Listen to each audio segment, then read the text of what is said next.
America stock మార్కెట్లలో రాత్రిపూట లాభాల కారణంగా భారతదేశంలో స్టాక్ మార్కెట్లు కూడా వారాంతంలో లాభాలతో ప్రారంభమయ్యాయి. ఈ ప్రభావం ఇతర ఆసియా మార్కెట్లపై కూడా కనిపించింది. మార్కెట్ ప్రారంభమైన కాసేపటికి బీఎస్ఈ సెన్సెక్స్ 421 పాయింట్లు లేదా 0.51% పెరిగి 83,606 వద్ద, నిఫ్టీ 112 పాయింట్లు లేదా 0.44% వృద్ధి చెంది 25,528 స్థాయికి చేరుకున్నాయి.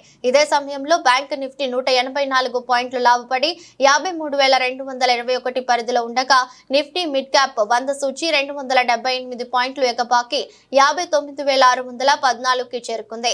ఈ క్రమంలో JSW steel, coal India, HDFC life, Tata steel, Hindalco industries, Mahindra and Mahindra కంపెనీల స్టాక్స్ టాప్ 6 లాభాలతో ఉండగా, అదే సమయంలో Cipla, NTPC, Tata Motors, Bajaj finance, Titan company, Grasim Indus సంస్థల స్టాక్స్ టాప్ 6 నష్టాల్లో ఉన్నాయి. అన్ని రంగాలలో మెటల్, రియాలిటీ సూచీలు 1.73% వరకు పెరిగాయి. కన్స్యూమర్ డ్యూరబుల్స్ మినహా ఇతర రంగాల సూచీలు కూడా గ్రీన్ లో ఉన్నాయి. ఈ క్రమంలో బీఎస్ఈ స్మాల్ క్యాప్ 0.59% లాభపడగా, బీఎస్ఈ మిడ్ క్యాప్ 0.50% ముందంజలో ఉంది.